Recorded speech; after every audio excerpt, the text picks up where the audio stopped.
Hello, welcome to Gemstone Tarot. It's the weekend reading and I don't know what I did with the diary. So I can't even tell you the date. Oh, here it is. Hang on. It's on the floor. 11th, Saturday the 11th and Sunday the 12th. Can you hear that? We've got such a scrap going on the rooftops. I can't actually see what bird it is. Can anyone identify that? I think it's a crow. But there's obviously a bit of a territory situation. Oh, here we go. Loads of blackbirds flying around. I think they're crows. They could be jackdaws. Do they make the same noise? You know me. Anyway, new tarot deck today using the Celestial Tarot by Kay Steventon and Brian Clark. Now, also there's the box. I did a course on archetypes with Brian Clark a while ago, and it was really, really good. So I wanted to have a look at this deck. It is both a handbook of the heavens and an oracular guide to your inner life. So I'm doing what I always do. I'm doing my messy shuffle, which looks a little bit like pick up fish or whatever it is that you used to play with your grandma. Here we have it, you see. And then what I do, this is just when I have a new deck really, I sploosh them around a bit and then I kind of pick them at random. Like I'm really liking the look of this one.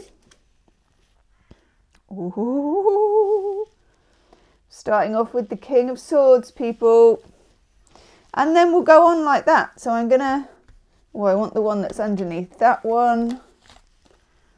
Ooh, okay, and then we'll have a look at them in a sec. Now, if it all goes wrong, we've got the little white book, but it all looks quite straightforward to me. Normally I don't take reversals on a new deck, but I feel like I will. You know, with tarot, you can always break the rules, just so long as you know what they are. And that one, I will show these to you in a sec. And that one. Oh, and that one is an overall energy card. Right then. What I'll do is, birds seem to have settled whatever the argument over whatever the chimney was. I think it might be like leading to breeding season because we're kind of getting a bit of lighter nights, aren't we? And all the animal folk and maybe some of the human folk as well just start getting a little bit kind of salty about whose chimney is whose, etc. Yeah, that's just the students. Okay, move these out of the way and let's see what we can see with the new Celestial Tarot. Let me know what you're having for breakfast, by the way. First breakfast, second breakfast, or leftover takeout from the night before. It's all good.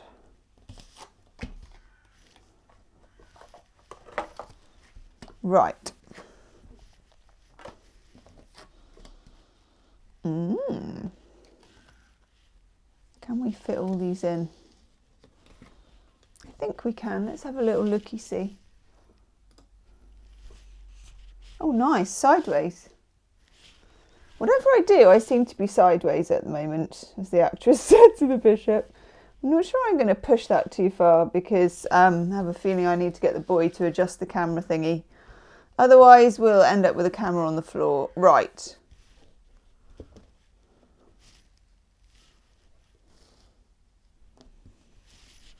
It looks like the Five of Pentacles is our overall energy card.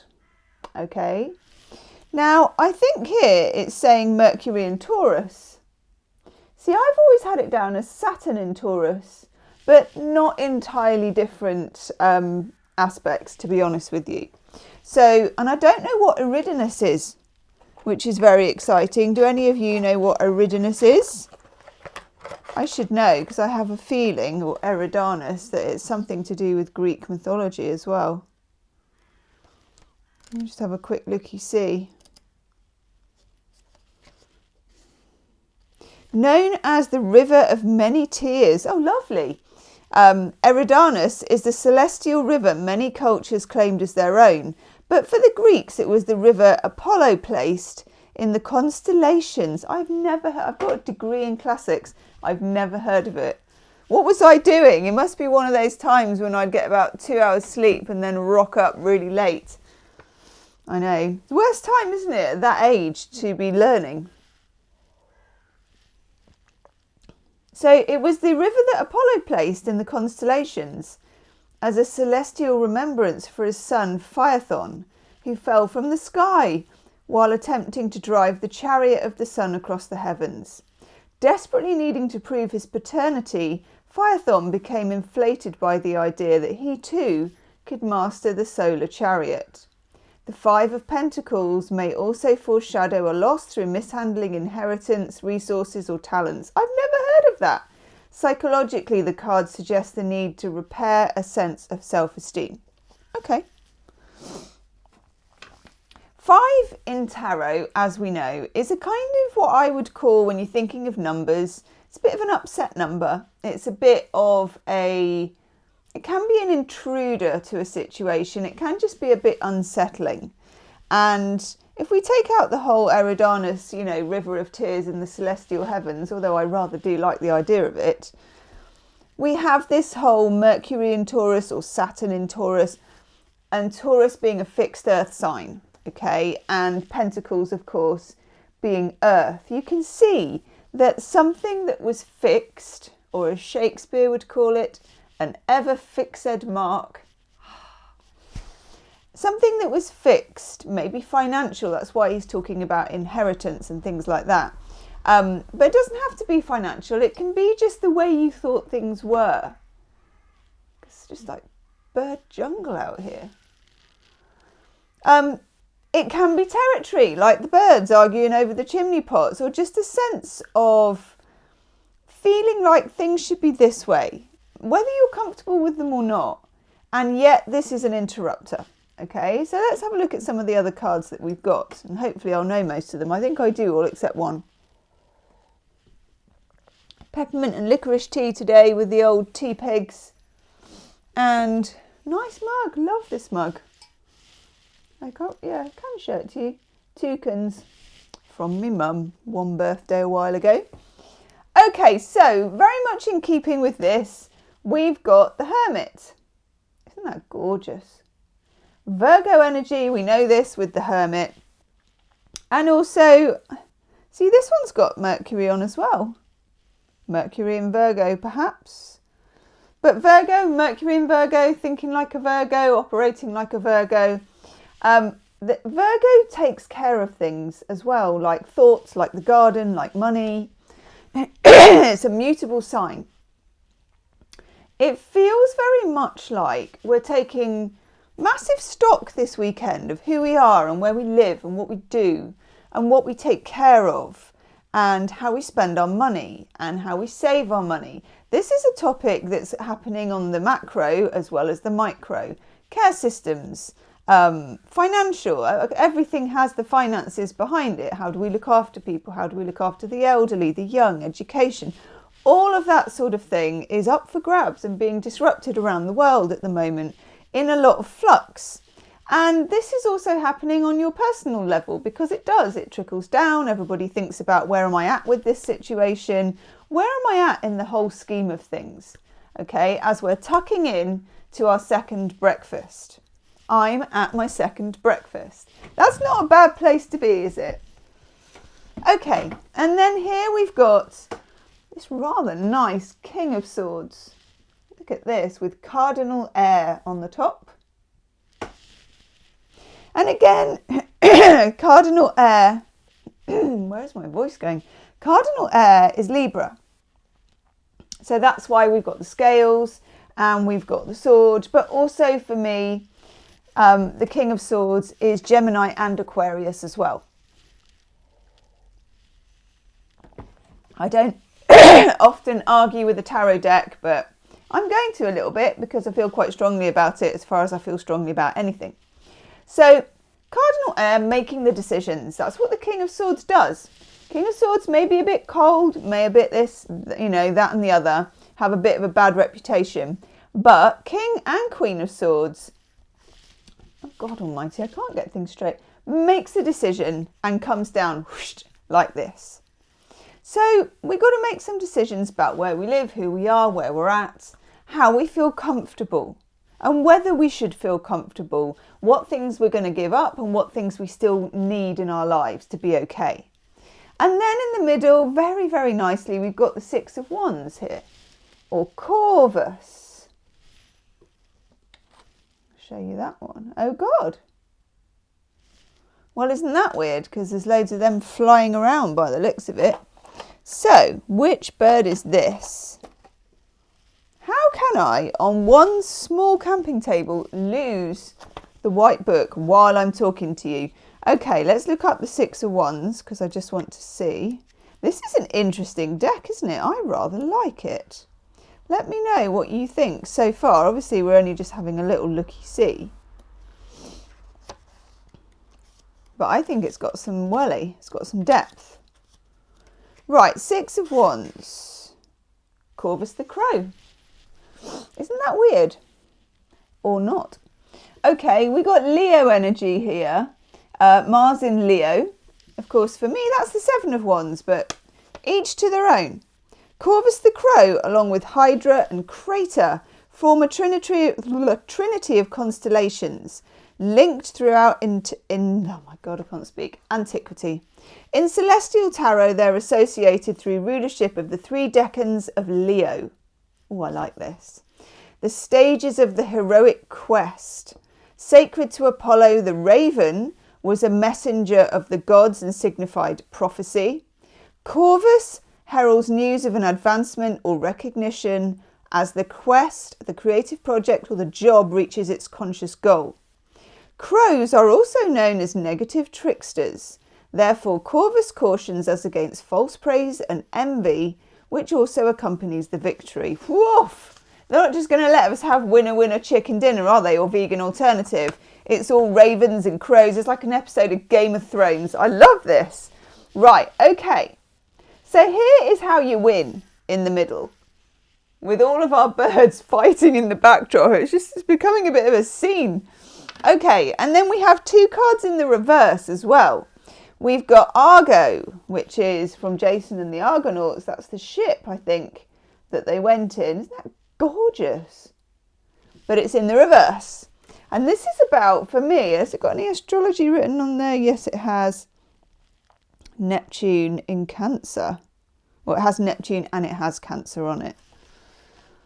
So this is in the reverse. This is how you link up with people, friendship groups, social stuff.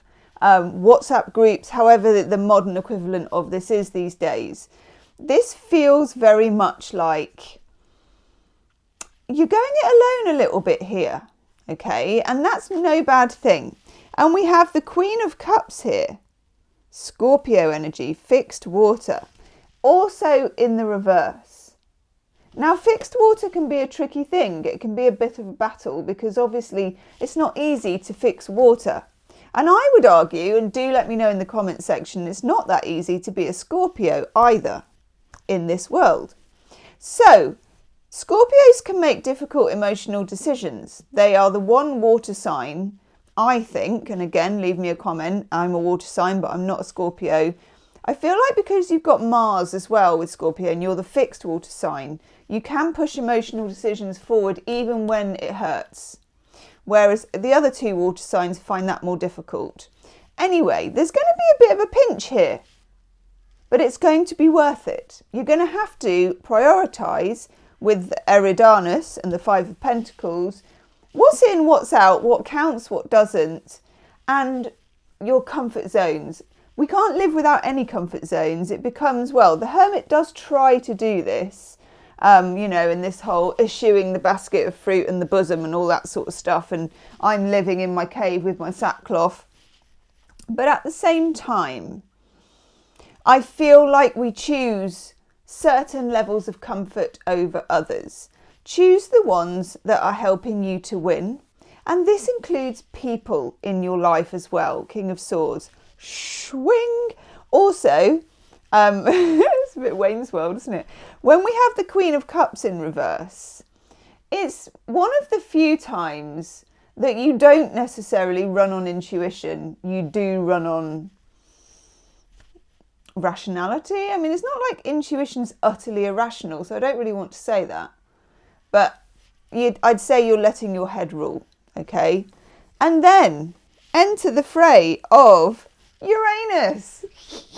Any opportunity to say that just makes my day.